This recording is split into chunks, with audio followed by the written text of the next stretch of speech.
జయ జయ శంకర హర హర శంకర శ్రీ మహా பெரியவா சரணம் மூக பஞ்சசதி பாதார விந்த சதகம் ஸ்லோகங்கள் 81 to 103 81 முதல் 103 வரை. समस्த்தை संसेव्य सततमपि कामाक्षि विबुधैः स्तुतो गन्धर्वस्त्री सुललितविपञ्ची कलरवैः भवत्या भिन्दानो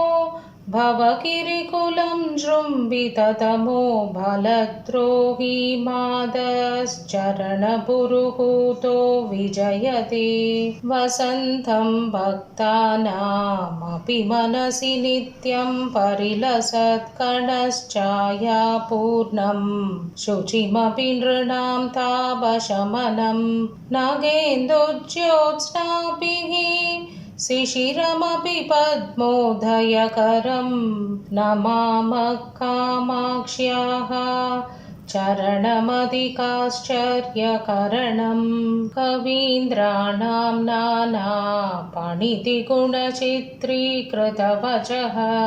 प्रपञ्चव्यापार प्रकटनकलाकौशलनिधि अधः कुर्वन्नब्जम् सनकभृगुमुख्यैर्मुनिजनैः नमस्य कामाक्ष्याश्चरणपरमेष्टि विजयते भवत्या कामाक्षी स्फुरितपदपङ्केरुहभुवां परागाणां पूरैः परिहृतकलङ्कव्यधिकरैः नदानामामृष्टे हृदयमुकुरे निर्मलरुचि प्रसन्ने निःशेषं प्रतिफलति विश्वं गिरिसुते धवत्रस्तं पादातिसलयमरण्यान्तरमगात् परं रेखारूपं कमलममुमेवाश्रितमभृजितानां कामाक्षी द्विदयमपि युक्तं परिभवे विदेशे वासो वा चरणगमनं वा निजरिपोः गृहीत्वा याथार्थ्यं निगमवचसां देशिककृपा कटाक्षार्गज्योतिष्ठमितममथा बन्धतमसः यदन्ते कामाक्षी प्रतिदिवसमन्तर्तृटयितुं त्वदीयं पादाब्जं सुकृतपरिभागेन सुजनाः जटानामभ्यम्ब स्मरणसमये त्वश्चरणयोः प्रमन्मन्दक्ष्माभृत् उमुगुमितसिन्धुप्रतिपटा प्रसन्ना कामाक्षी प्रसभमदरस्पन्दनकरा भवन्ति स्वच्छन्दं प्रकृतिपरिभक्त्वा पणिदयः वहन्नभ्यश्रान्तं मधुरनिनथं हंसकमलौ तमोवाधः कर्तुं किमिव यदते केळिगमने भवस्यैवानन्दं विदधतपि कामाक्षि चरणो भवत्या तत्रोऽहं भगवति किमेवं विदनुते यदत्यन्तं तां यत्यलसगतिवार्ता स्वपि शिवे प्रकृतिमृदुलं ते पदयुगं किरीटैः सङ्घट्टं कदमिव सुरौकस्य सहते मुनीन्द्राणामास्ते मनसि च कथं शुचिनिशिते मनोरङ्गे मत्के विभुतजनसम्मोदजननी सरागव्यासङ्गं सरसमृदुसञ्चारसुभगा मनोज्ञा कामाक्षी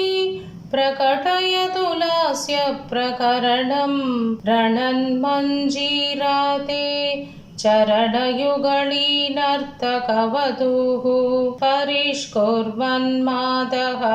पशुपतिकपर्तं चरणराट् पराचां कृत्पद्मं परमपणिधीनां च मकुटं भवाक्ये पादोदौ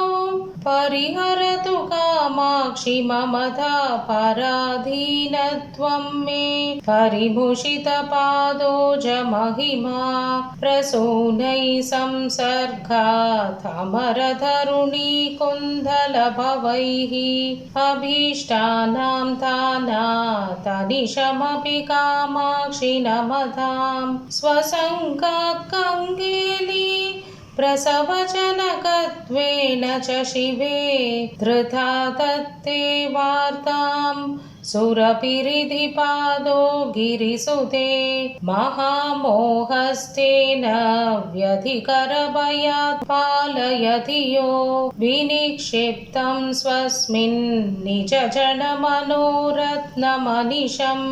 सरागास्योद्रेकात् सततमपि कामाक्षि तरसा किमेवं पादोऽसौ किसलयरुचिं चोरयति ते सदा स्वातुङ्गारं विषयलहरीशालिगणिकां समास्वाद्य श्रान्तं हृदयशुकबोधं जननि मे कृपाजाले फाले क्षणमहिषि कामाक्षिरभसात् गृहीत्वारुन्दिताः धवपदयुखी पञ्जरपुटे धुनानां कामाक्षी स्मरणलवमात्रेण जडिमाज्वरप्रौढिं कूटस्थितिनिगम नैकुञ्जकुहरे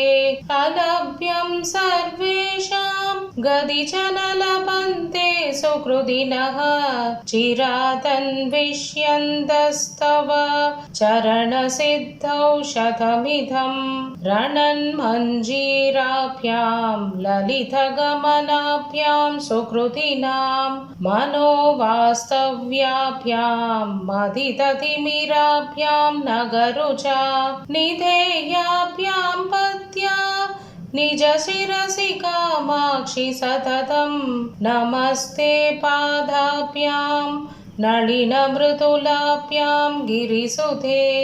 सुराखे रागेन्दु प्रतिनिधिमुखे पर्वतसुधे चिरालभ्ये भक्त्या शमदनजनानां परिषदा मनोभृङ्गो मत्कः पदकमलयुग्मे जननि ते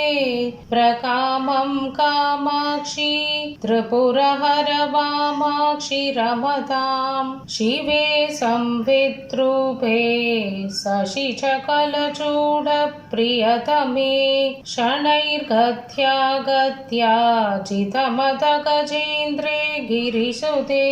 यदन्ते सन्दस्ते चरणलिनालानयुगळे मनोव्यालम्बत्तुं सततमपि कामाक्षि सुत्रुटं यशस्सु ते मातः मधुरकवितां पक्ष्मलयते श्रियं दत्ते चित्ते गमपि परिभागं प्रदयते सदां पाशग्रन्थिं शिथिलयति किं न कुरुते प्रपन्ने कामाक्षि प्रणति परिपाठी चरणयोः मनीषा माहेन्द्रिं खगुपमिव ते कामपि दशां प्रदत्ते कामाक्ष्या चरणधरुणादित्यकिरणैः यदीये सम्पर्के त्रिधरसमरन्ता कवयतां परिभागं तत्ते परिमलवती शुक्तिनलिनी पुरामाराराधीः पुरमजयतम्बस्तवचदैः प्रसन्नायां सत्यां त्वयि दुहिनशैलेन्द्रदनये अधस्ते कामाक्षि स्फुरतु तरसा कालसमये समायादे माधर् मम मनसि पदाम्बोजयुगळं पदध्वन्तं मन्दं गदिषु निवसन्तं हृदि सदां किरामन्ते प्रान्तं कृतकरहितानां परिवृढे जनानामानन्दं जननि जनयन्तं प्रणमतां त्वदीयं कामाक्षी प्रतिदिनमहं नौमि विमलम् इदं यः कामाक्ष्याः चरणनलिनस्तोत्रशतकं जपेन्नित्यं भक्त्या निखिलजगदाह्लादजनकं सविश्वेषां वन्द्यः सकलकविलोकैकतिलकः चिरं भुक्त्वा भोगान् परिणमति चित्रूपकलया। जय जय जगदम्ब शिवे जय जय कामाक्षी जय जय त्रिशुधे जय जय महेशदयिते जय जय चेत् गगनकौमुदीतारे। जय जय शंकर हर हर शंकर श्री महापेरियवा चरणम।